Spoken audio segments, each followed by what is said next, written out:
Hello, 22 Tony here with another discussion on collecting vintage and antique ammo. For those of you that have been following my videos, I do apologize. I haven't made an ammo collecting video in some time.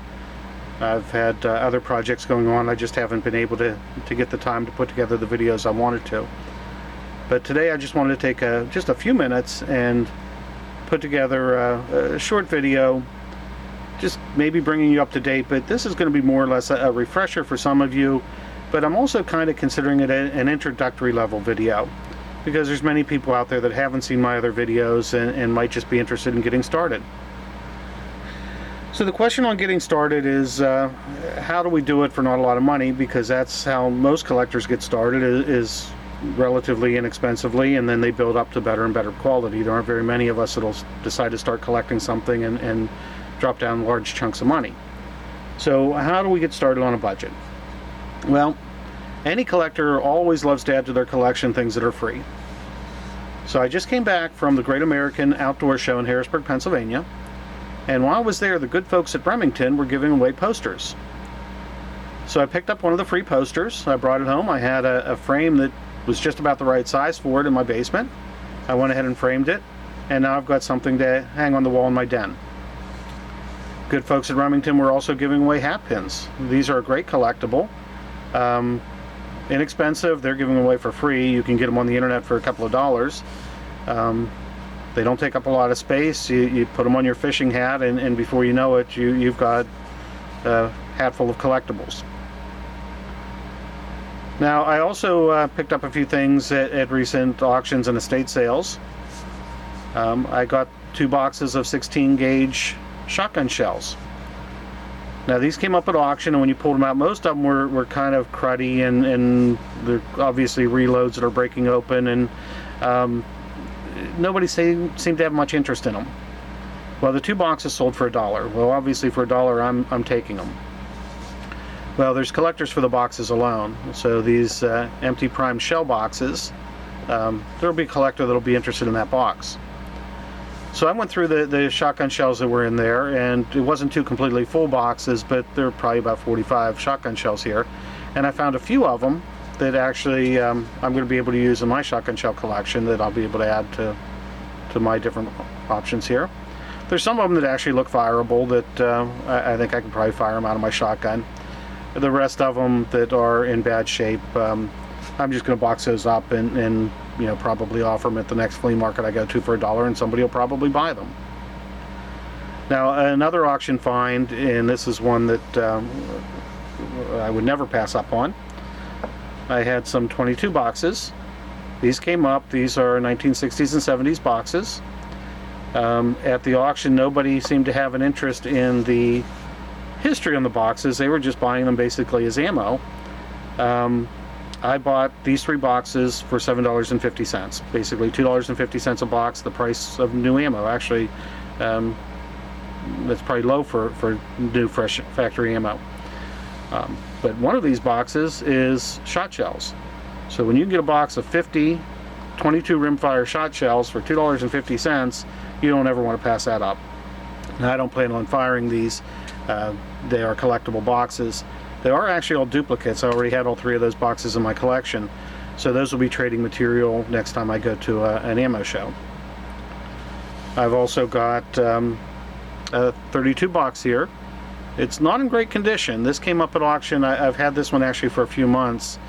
I didn't pay a lot of money for it, a few dollars. Condition's rough, but it's actually a circa 1920 box. It's made between 1917 and 1921, I believe. About 40 rounds in there for a couple of dollars. Again, I'd never pass that up. Condition certainly affects collector value, but still a very collectible box. Then the last thing I want to show from as far as an auction find is I have this little handful of cartridges here. These actually came from a World War II veteran's estate. From the paperwork and what I saw there, it looks like he served in World War II and Korea. And this was in his junk box, and they just pulled out this handful of ammo. And there were about 4 45 auto shells, military markings, what I believe is a 9mm. I didn't measure it, but I believe that's a 9mm. It has military markings. And there were some other things. There were some 32 and some like a little 22 short in there. But again, they were all in just a handful that they threw on a tray, and I paid I think $2 for the tray of ammo. Again, World War II vintage ammo, great for a collector. It's not the type of thing I collect, but again, at $2 I wasn't going to pass it up. Now, the last thing I want to talk about today is displaying your ammo.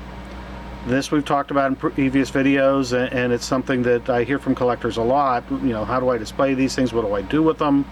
I love collecting, but do I want to just leave them sitting in a safe? I believe in displaying my collectibles. I like showing off what I have, and I like looking at what I have. That's why I buy it. This particular display rack I just got recently at an auction a couple of nights ago. It is actually designed for golf balls. I don't know if you can see it. There's a cutout here where the golf ball sits in. So this was from a golfer's estate. These are readily available. This particular one was made in China. They probably mostly all are now. I've seen them on the internet. At sporting goods stores you can find them. I don't know what they sell for new. They can't be a lot of money. I paid a few dollars for this one at the auction, but it works perfectly for displaying the 22 boxes, even up to the 32. So for those of you that are looking ways to display your ammo, inexpensive, readily available, and works great. Now, the one thing I didn't like about this one is because there is no cover on it, the boxes are exposed, and you have an issue with possible fading if they're in sunlight, dust collection, getting dirty, those types of things. I do recommend wrapping the boxes in plastic, and most of mine are. A couple of them I haven't got to yet, but wrap them in plastic, keep them out of sunlight, keep them out of high heat, and they're going to display for you beautifully for many, many years.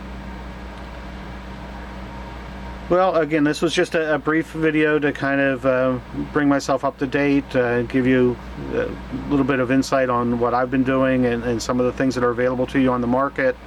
Hopefully it'll be an inspiration to some of you, and if you haven't started collecting, again, there's no reason not to. You can collect on the tightest of budgets, or you can spend $30, $40, $50 on a box of ammo. Some of these are very expensive boxes.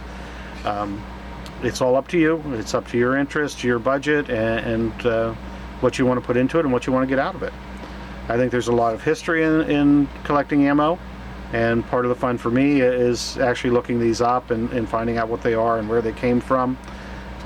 Hopefully you'll find some interest in collecting ammo as well. I hope you enjoyed the video. I hope you'll share it and check out my other videos. Thanks for watching.